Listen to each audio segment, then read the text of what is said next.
18장 9절로 22절을 교독합니다. 피아노 쪽에 있는 분들부터 22절까지 시작. 내 하나님 여호와께서 내게 주신 땅의 너는 그족들의 가지와 피를 공부하지 말 것이다.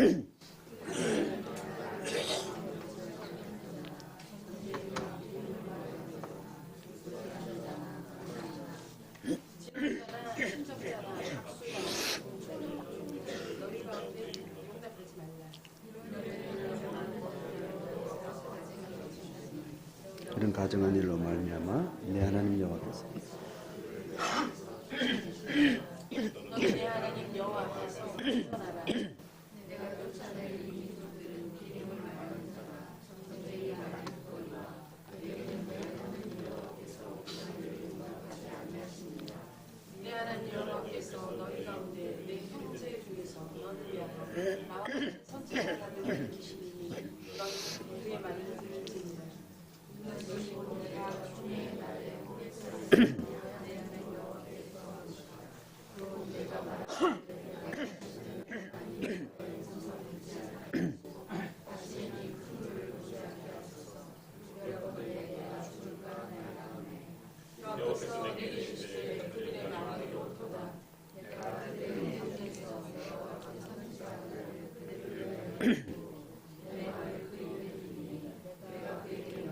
그가 우리에게 다 말하리라. 우리 전원된 말을 듣지 아니한 자는 내 벌을 받을 것이요 어떤 선지자가 내가 전하라.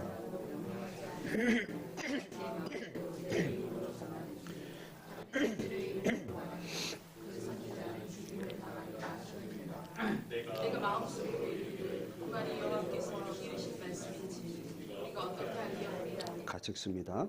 만일 선지자가 있어 여호와의 입으로 말한 일에 전언도 없고 성취함도 없으면 그 여호와께서 말씀하신 것이 아니요 그 선지자가 제 마음대로 한 말이니 너는 그를 두려워하지 말지니라. 아멘. 자, 오늘 18장 9절부터 21절은 선지자에 대한 이야기를 하고 있어요.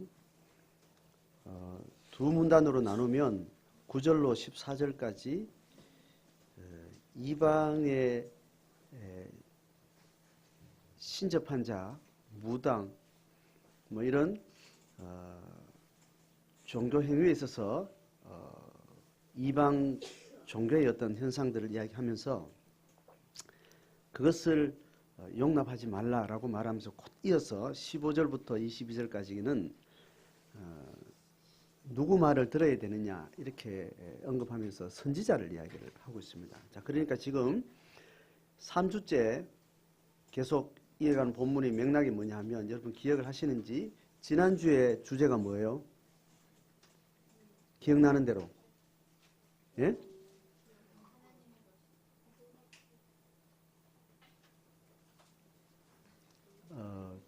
뭐 다 그 말 맞는데 제사장에 대한 이야기를 했어요. 제사장. 주제가 제사장 메시지 말고 이야기 소재가 제사장에 대한 이야기예요. 그죠? 오늘은 뭐라고요? 선지자에 대한 이야기고. 그러면 두 주 전 그 앞에 주제가 뭐예요? 금방 성경을 보세요. 왕에 대한 이야기죠. 자, 그러면 오늘은 선지자, 지난주는 제사장, 그 다음 앞에는 왕. 이 세 가지가 공통점이 있죠? 예수님의 삼중직을 지금 한꺼번에 지금 언급을 하고 있습니다. 그러니까 그 앞에는 재판장에 대한 이야기를 좀 하다가 앞쪽에는 3대 절기 이야기를 했죠. 그죠?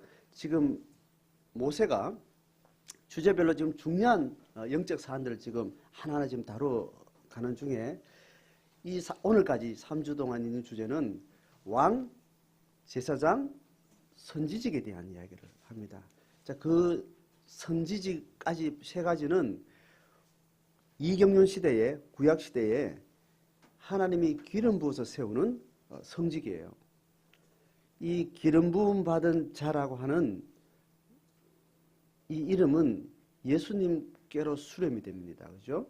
그래서 예수님의 삼중직은 제사장직이요, 왕직이요, 선지자직이라는 겁니다. 자, 그것이 예수님께로 수렴이 되고 예수를 따르는 모든 열방의 제자들과 교회는 이 삼중 직무를 하나님 앞에 위임받게 되는 거예요. 그래서 교회가 세상을 향해서 중보자가 된다 그랬죠, 그죠? 자, 지난주 설명하고 같이 이제 이 전체 그림을 이렇게 설명하는 겁니다. 하나님을 떠난 세상을 구원하기 위해서 하나님과 단절된 벽이 생겼는데 하나님이 창조주고 피조세계 전체가 하나님과 단절이 된 거예요. 이 단절된 피조세계 전체의 죄 자체를 하나님께서는 회복시키려고 다시 하나님께서 그 벽을 허물고 회복시키려고 하나님의 역사를 지금 운행을 계속 해나가고 있는 겁니다. 그러니까 하나님의 나라의 모든 피조세계 전체가 하나님을 등지고 죄 가운데 빠지게 된 것을 하나님께서 회복시키려고 아브라함을 부르기 시작한 겁니다.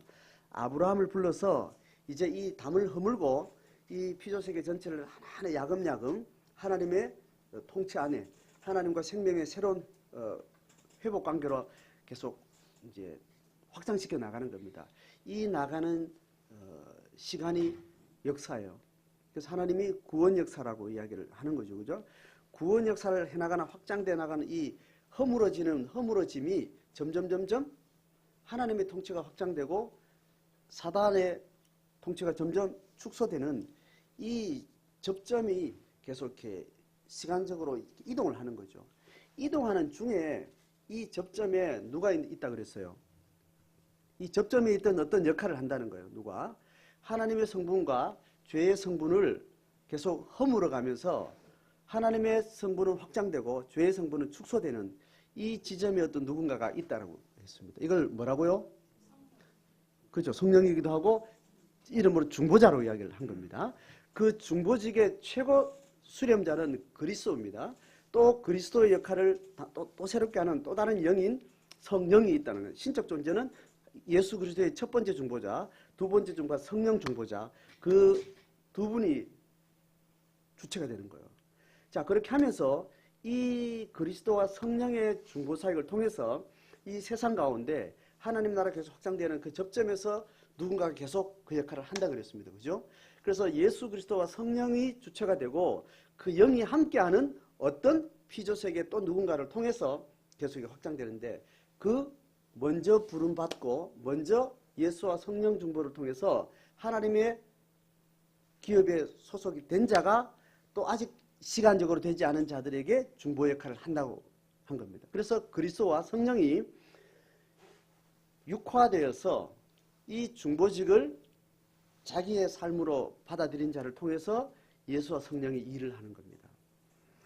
자, 그래서 그 중보자가 세 가지 유형으로 나타나는데 왕이요, 제사장이요, 선지자직이라고 이야기를 하는 겁니다. 자, 그래서 우리는 예수의 왕직, 제사장직, 선지자직을 통해서 우리가 하나님의 생명을 다시 얻게 된 거예요. 그래서 시간적으로 먼저 부름받은 자가 아직 부름받지 않은 자와 비교했을 때 그런 사람을 택함받았다고 이야기를 하는 겁니다. 택함받았다는 것은 질적으로 다르다는 거예요. 시간적 우선이라는 거예요. 시간적 우선이라는 겁니다. 시간적 우선이기 때문에 우리에게는 감사가 있고 소중하고 또 아직 시간적으로 남아있는 자를 향해서는 우리는 동질의 존재를 두고 또 우리가 중보의 역할을 우리가 할 때 하나님께서 그 역사를 계속해서 완성해 간다는 겁니다. 그래서 왕직의 핵심이 뭐였는가 하면 왕직의 핵심은 이방의 왕이 하나님의 왕권과 다른 것은 이방의 왕권은 힘과 폭력으로 다스리지 않는다는 겁니다. 기억나죠? 그래서 군사를 많이 두지 않는 방식, 하나님이 통치하시는 방식, 하나님이 다스리는 방식은 힘과 무력으로 하지 않는다는 거예요. 그래서 자기의 희생을 통해서 자기의 죽음을 통해서 무장 또 무폭력, 비폭력을 통해서 하나님의 생명이 확장되는 그 통치의 원리를 설명했습니다. 그리고 지난주에 제사장직은 핵심이 뭐로 기억이 돼요? 기업이 어디 있다는 거예요? 자기 존재의 중보자가 자기 존재의 근거를 여기 두는 거, 여기 두는 거예요. 전자예요, 후자예요? 후자에, 자칫 전자에 두는 겁니다.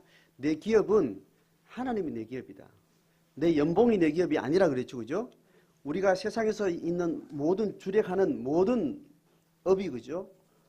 그 업이 그게 주업이 아니라는 겁니다. 주업은 하나님께 기반을 둔 이것이 내 주업이고, 이 주업을 실행하는 과정 가운데 직장을 가지든지 안 가지든지, 정규직이든지 비정규직이든지 그것이 내 존재의 메인 토대가 아니라는 거예요. 주 토대가 아니라는 겁니다. 그래서 모든 부름받은 성도는 기본적으로 하나님께 기반을 둔 하나님의 나라의 공부가 첫 번째 주업이에요. 전공이에요. 부전공은 세상 학문이 되는 거예요. 자, 이 원리가 교회와 제자의 분명한 기준으로 설정되지 않으면 중보의 삶을 실패하는 겁니다.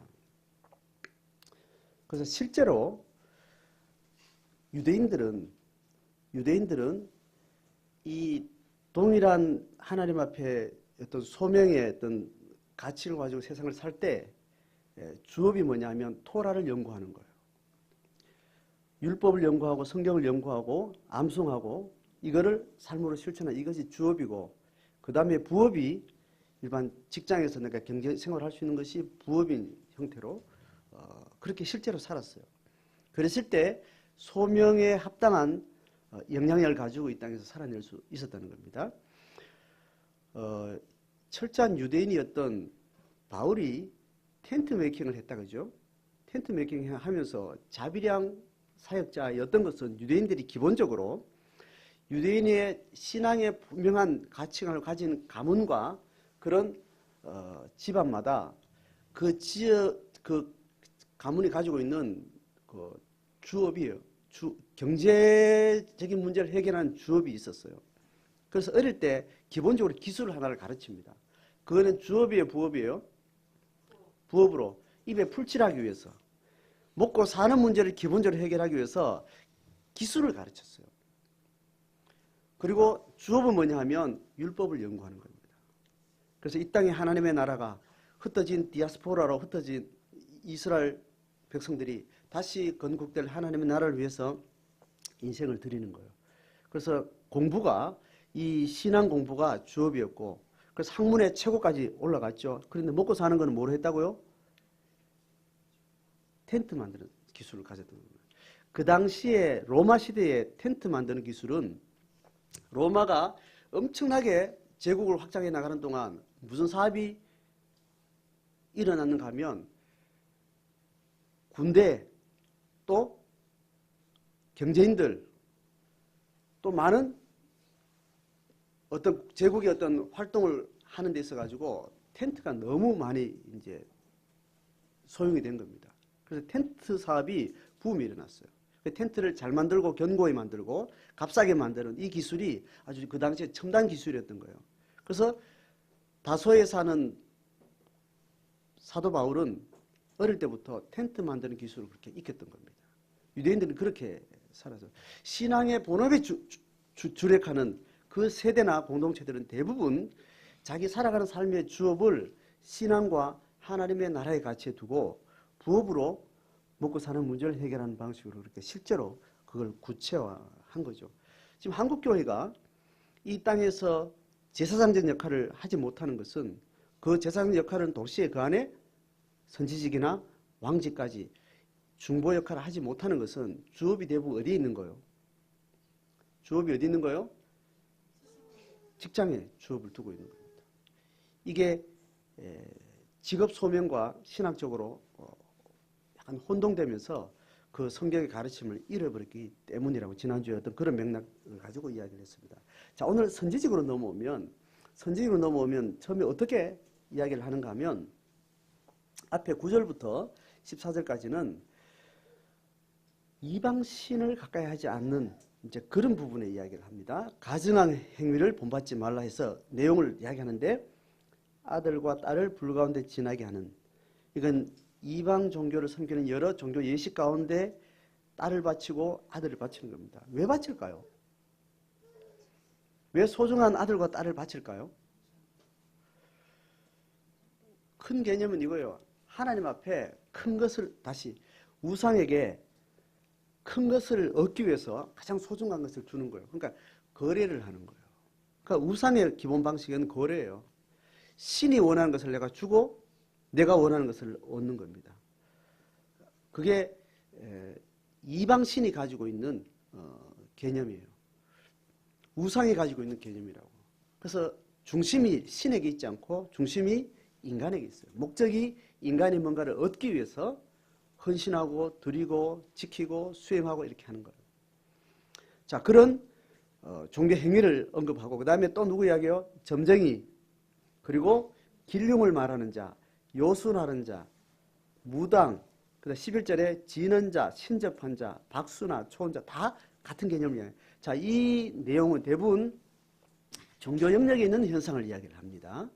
이게 가장 지금 고대에는 이 부분이 가장 강력했기 때문에 종교적인 시대였기 때문에 우상의 시대였기 때문에 종교적인 영역에서 이 이야기를 강조를 계속 해오게 된 거죠. 그래서 이 가증한 일을 행하는 자들은 하나님이 용납하지 아니하고 쫓아내시고 그러니 너희들도 여호와 앞에서 이것을 철저하게 경계하라라고 이야기합니다. 자, 그러면서 14절에 이렇게 이야기합니다.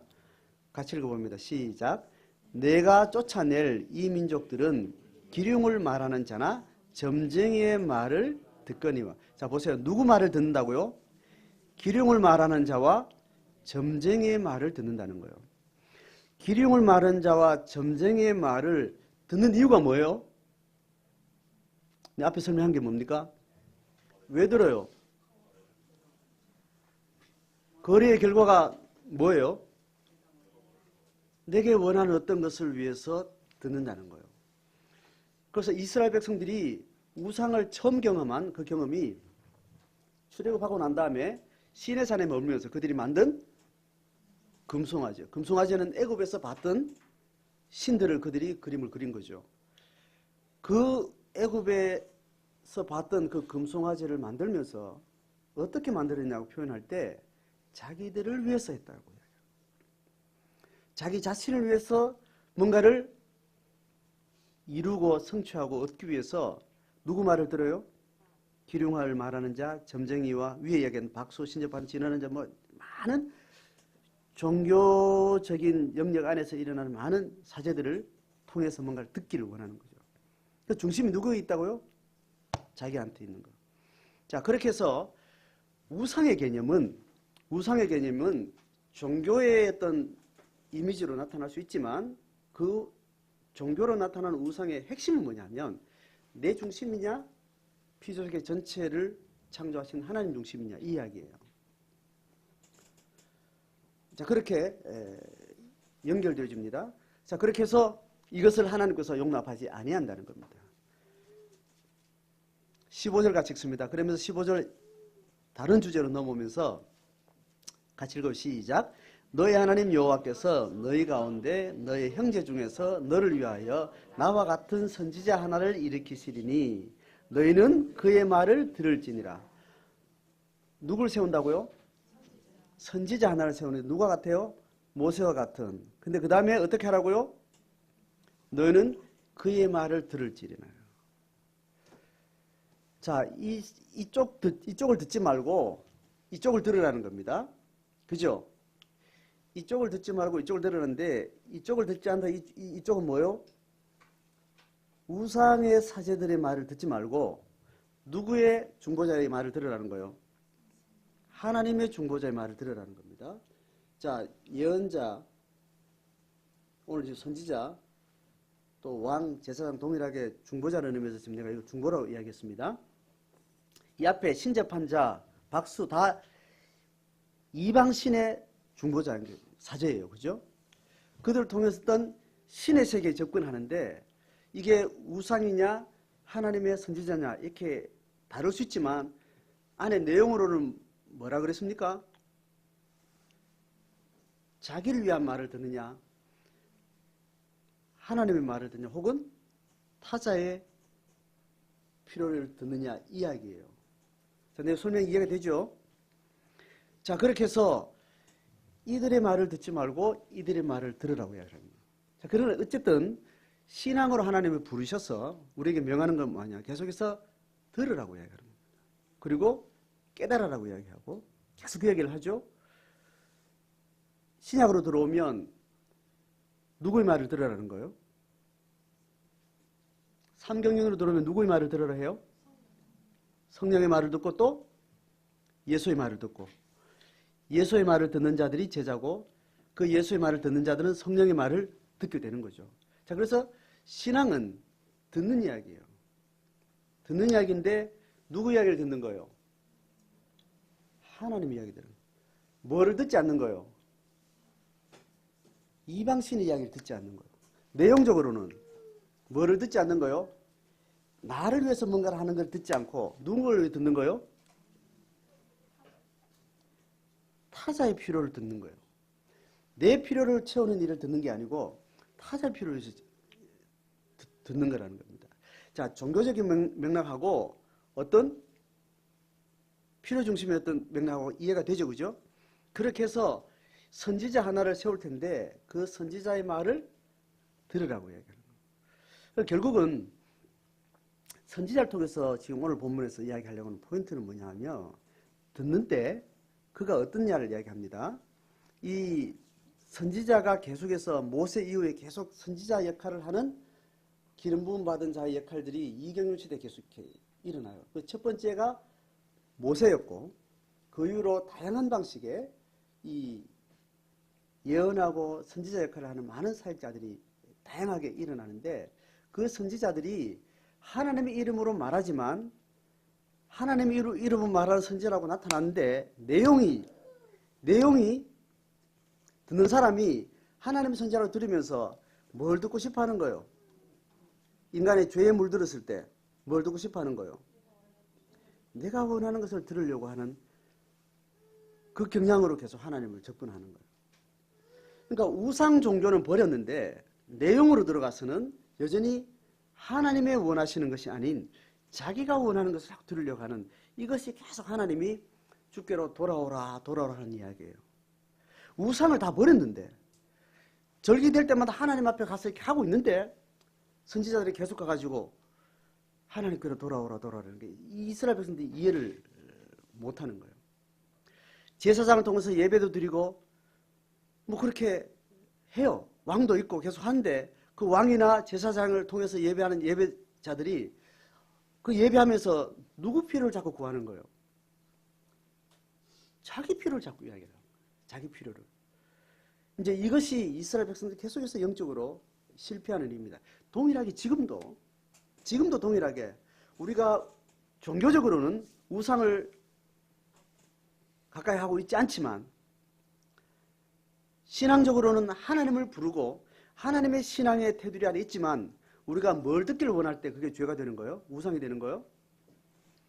자기 필요를 자꾸 요구할 때 자기 필요를 위해서 뭔가를 계속해서 하나님 앞에 요구하고 내 필요를 얻기 위해서 뭔가 하나님 앞에 드리려고 하는 그런 욕망들이 자꾸 신앙 안에서 교회 안에서 영적 삶 안에서 계속해서 보이지 않는 싸움들이 있어지는 거예요.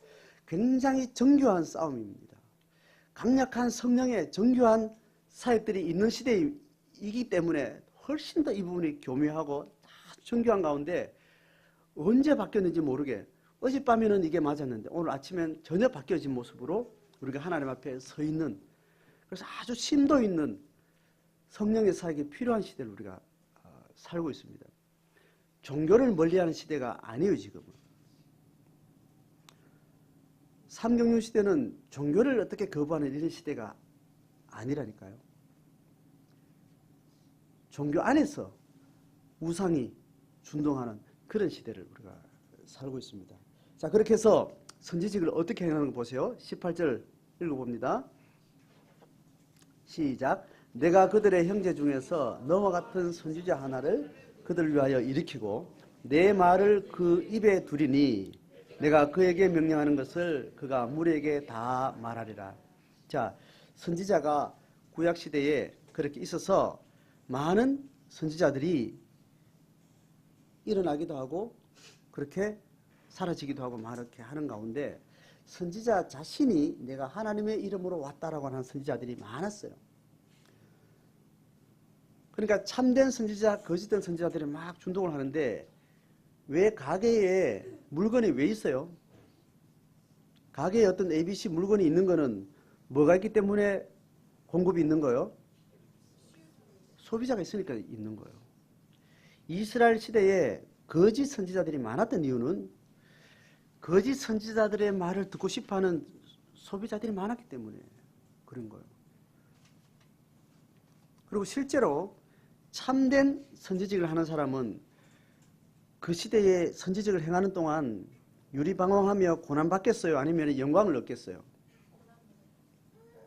고난받게 돼 있어요. 그러니 이 자기 말을 자기 이익을 위해서 자꾸 뭔가 듣기를 원하는 하나님 이름으로 듣기를 원하는 하나님이 내 말을 자꾸 들어주기를 원하는 이 사람 말고 내 말을 자꾸 들어주기를 원하는 그 하나님을 자꾸 갈망하는 그 시대가 양이 많을수록 거짓 선지자들은 거기에 부응해서 또 많이 나타나게 됩니다. 그래서 어느 시대는 선지자와 참 선지자, 거짓 선지자가 막 싸우고 이게 진짜인지 거짓인지 막 그걸 판명하기 위해서 애를 쓰고 막 그렇게 많이 했었어요. 자, 그런 일들이 있을 것이라는 걸 알고 내 말을 그 선지자 입에 둔다는 거예요.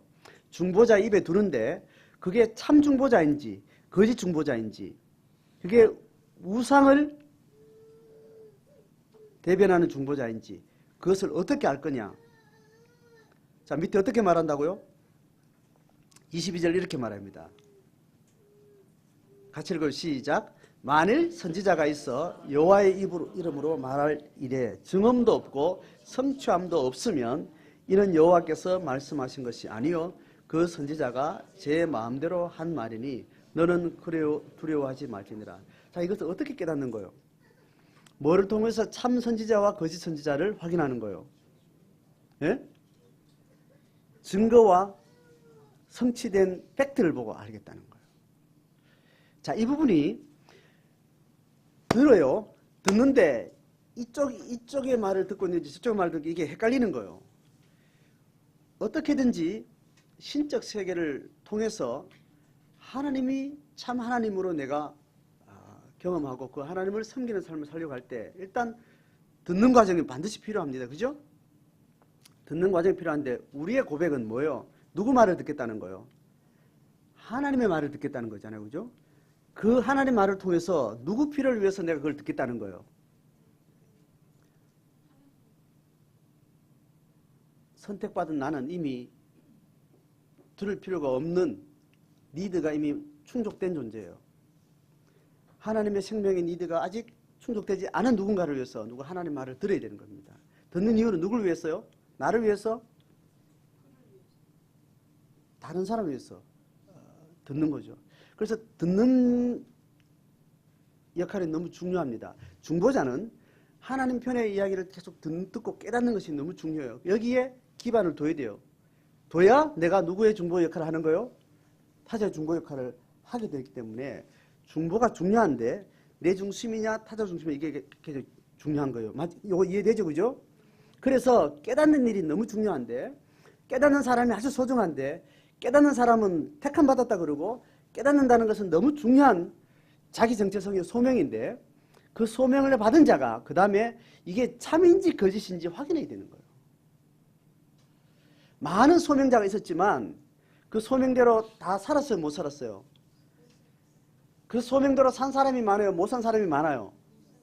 못 산 사람이 많다 그랬습니다. 그래서 중보의 참된 길을 걷는 신실한 사람이 소수다 그랬어요. 작다 그랬어요. 그 소명에 부름받은 자, 듣는 것에 대한 중요성을 알고 구분을 할 수 있는 사람이 있는데 문제는 그것이 뭐가 되어야 되는 게 참이라는 거예요. 증거와 성취됨이 있는 팩트로 나와야 된다. 다시 말하면 이건 삶으로 나와야 된다는 거예요. 그래서 하나님의 역사는 결국은 성육신의 문제예요. 듣는다는 것은 물리적인 것을 들어요? 신적인 세계를 들어요? 하나님의 영적 생명과 관계되는 것을 듣는다고요. 들어서 그 다음에 어떻게 해요? 삶으로 살아내요. 육화되는 걸 이야기해요.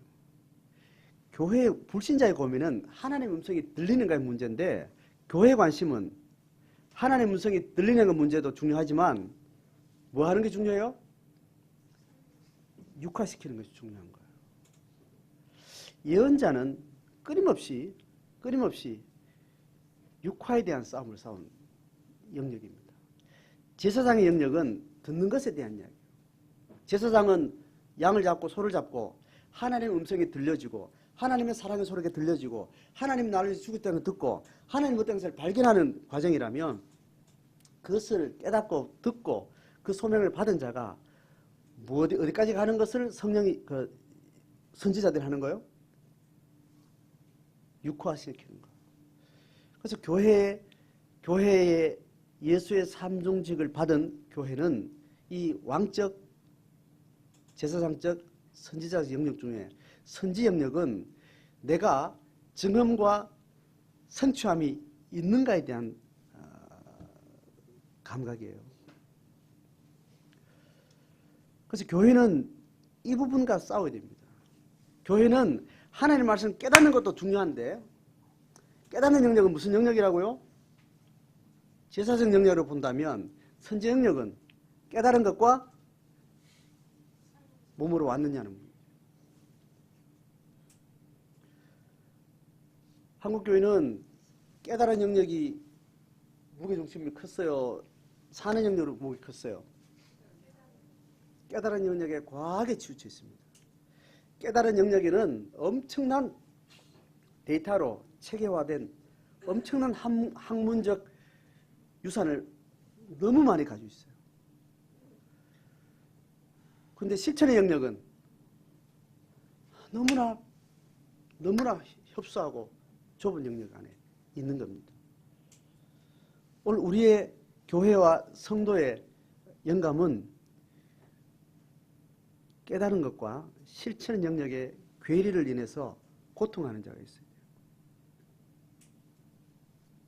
이것이 우리한테 절실한 고통으로 와닿는 이 감성이 회복되지 않으면 실천으로 안 갑니다. 부자 되기를 원하는 사람이 둘 있는데 부자 되기를 그저 원하는 사람하고 부자가 안 된 것이 고통스러움하고 누가 부자로 가까이 가겠어요? 부자 안 된 것이 고통스러운 사람이 부자로 가게 돼 있습니다. 비교할 때. 자, 우리 신앙을 다시 돌아볼 때 예수 그리스도께서 우리에게 요구하시는 제자됨은 실천 의지에 대한 겁니다. 실천 의지. 우리 영적 싸움은 깨달음의 영역, 그 영역에 정비례한 실천의 영역을 향한 우리의 훈련과 우리의 가르침, 거기에 대한 인식, 거기에 대한 감성, 정서, 이것에 대한 것이 지금 너무나 필요한 시대예요. 그래서 실천이라는 것은 우리 안에 있는 아는 것과 바르다는 것과 삶으로 살아내는 이 괴리예요. 이게 나눠지면 나눠질수록 인간은 정신적으로 굉장히 혼란하고 굉장히 고통스러워요. 인간은 전인격적인 존재이기 때문에 내가 아는 것과 내 실제가 다른 이 괴리 때문에 굉장히 혼란스러워요. 청소년들이, 우리 자녀들이 성장하면서 정신적으로 계속 이렇게 약해지는 이유는 뭐냐면 내가 아는 것하고 행동하는 것하고 계속 따로 노는 이 자체가 청소년들의 어떤 정신적인 창의성이나 어떤 상상력이나 어떤 삶의 힘이나 이런 것들이 이것과 관계가 있습니다. 그래서 이런 물질이 아주 힘있게 흘러가는 이런 시대일수록 인간이 자기 마음과 삶이 계속 이렇게 나눠지는 거죠. 이 부분들을 우리가 잘 싸우셔야 됩니다. 이게 신앙의 영역까지 가지 않아도 인간 자체가 혼적인 영역 안에서도 내 안에 있는 내 자아가 분리되어 있는 거예요. 이 부분을 화해시켜야 돼요. 내 안에 있는 내 자아가 화해하는 것, 담이 허물어지는 것, 이것부터 하나님의 생명이 우리 안에 들어올 때 일어나는 현상입니다.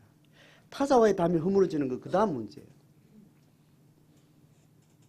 자기 자아가 자기 자신한테 정직해야 되고 내가 이걸 해야 되겠다 하면 그냥 자체로 할 수 있는 그 힘이 회복되어져야 돼요. 해야 된다는 건 알고 있는 거는 딱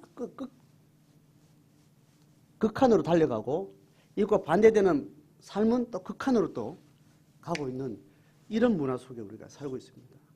아이가 공부 잘하고 싶어하는 열정들이 학생들이 다 있죠. 근데 몸은 어디에 지금 한 달을 나 있어요? 게임하고 먹고 놀고 뭐 감각적인데 몸이 완전히 길들여져 있는 거예요. 모든 시간을 잡아먹고 모든 집중력을 흐트러 놓는 거기에 모든 말초신경이 거기에 다 집중돼요. 근데 머릿속에는 뭐 해야 돼요? 공부 잘해서 뭘 하고 싶다 이런 것들이 계속 주입이 되는 거예요. 초등학교 들어가면부터 이 지구를 살릴 꿈을 자꾸 꾸라고 계속해서 세계에 한두 명 나올까 말까 그런 인물들이 될 그런 꿈들을 초등학교 들어가기 전부터 애들한테 주입을 시키는 겁니다. 위대한 인물들을 막 되라고. 그렇게 하면서 몸은 어디로 가요? 가장 동물적인 쪽으로 정신적인 영역이 아닌 사고적인 영역이 아닌 동물들도 감각할 수 있는 그 감각 아주 단순 감각에 계속해서 집중하도록 그렇게 만들어 놓습니다. 그렇게 해야 이 사람들이 끊임없이 가고자 하는 대로 못 가고 몸은 거기 있고 가고자 하는 대로 열망하면서 그 괴리 속에서 평생을 허비하다 죽도록 그렇게 인간 평생을 노예화시키는 거예요. 사단이 그렇게 하고 이 땅에서 가진 자들이 끊임없이 가진 자들이 계속해서 지속 가능한 그런 기득권자가 되기 위해서 모든 사람들을 그렇게 무지몽매하게 만들어서 이 세상을 그렇게 돌리는 거예요. 돈의 시대는 그렇게 제도화 되지 않는 방식으로 사람을 노예화시키고 우리가 알지 못하는 사이에 우리가 몸이 나눠져 있고 정신이 분열되어 있고 그렇게 다 괴리된 삶을 험하게 살면서 정신병에 거의 중독된 상태에서 그 사회 전체가 그 시대 전체가 그렇게 흘러가는 거예요. 여러분 남북통일 우리의 소원은 통일 그렇게 하지만 우리가 모르는 것은 우리 안에 내 자신이 통일돼야 돼요. 내 마음이 하나가 돼요. 몸이 있는 곳에 마음이 이렇게 있을 수 있어야 돼요. 몸무가 있는데 생각은 다 어디가 있어요? 딴 데가 있는 거예요. 지금 사람 만나고 있는데 사람 만나면서 그 사람을 정직하게 못 만나고 딴 생각하는 거예요. 이 사람 만나서 내가 어떻게 해야 되지? 이 사람을 정직하게 안 만나는 거예요. 일을 할 때 일을 열심히 그냥 재밌게 그냥 일을 빠져서 해야 되는데 일을 하면서도 딴 생각을 이렇게 하는 거예요. 정신이 몸하고 계속해서 따로 노는 거예요. 염려와 근심과 많은 이런 분열 현상이 내면 안에서 극도로 일어나는 정신병적인 어떤 그런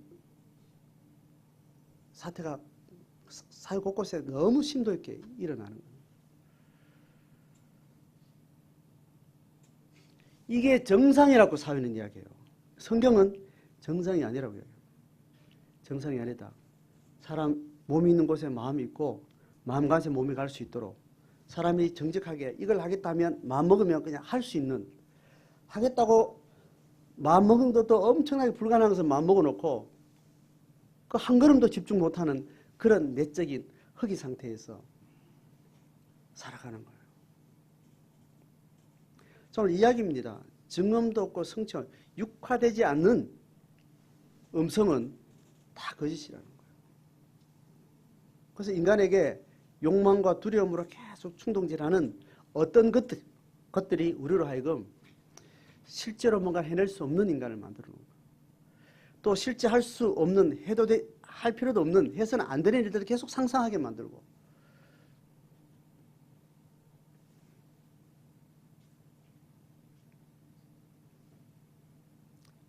그러니까 밥을 먹고 식탁 공동체를 하고 자녀들을 어떻게 키워야 될 것인가 이런 고민을 하는 것은 이 시대의 정신을 통찰하고 인류 문명이 어떻게 지금 만들어져 가고 있고 어디를 향해 달려가고 있는 것을 우리가 통찰하고 깊게 우리가 분별하지 않으면 우리가 해야 될 게 무엇인지 우리가 하려고 하는 것이 무엇인지 하나님 앞에 부름받은 소명이 무엇인지 우리가 알지 못하고 그냥 우리도 거기에 섞여서 가는 거죠. 증언도 없고 성취함도 없는 그런 지식이 난무한 이 종교 시대예요. 그래서 제가 여기 서가지고 2시간, 3시간도 떠들 수 있는 하나님으로부터 온 많은 지식 정보들은 산처럼 쌓여 있는데 그 말씀 앞에 내 1시간을 살아내고 하루를 살아내고 내 안에 정직하게 주의 말씀을 듣고 깨닫는 대로 실천할 수 있는 이 선지적 능력을 가진 사람은 너무 빈약한 그런 시대에 살고 있죠. 목사부터가. 가르치는 자가 가르칠 내용은 엄청나게 많고 너무나 체계된 많은 지식이 있지만 그걸 삶으로 가져오는 데는 전혀 관심이 없는 시대예요. 그 화려한 이 강단이 중요하지 않습니다.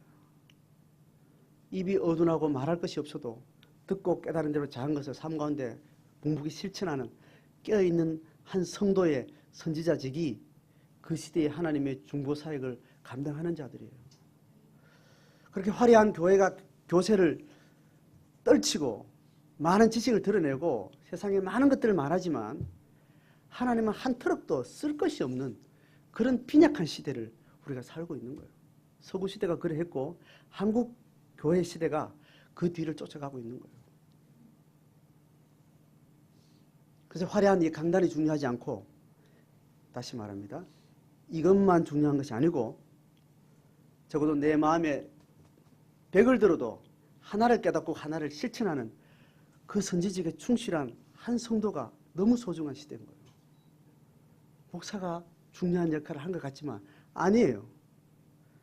소리 없이 아무도 몰라줘도 하나님은 그 깨달음과 실천이 동질로 가는 그 무게 있는 그 선지자직을 살아가는 그 한 사람이 하나님은 그 시대를 들었다 놨다 할 수 있는 하나님의 쓰임받는 사람으로 하나님께서 그를 찾겠다는 것이 하나님의 역사 가운데 하시는 방법이에요.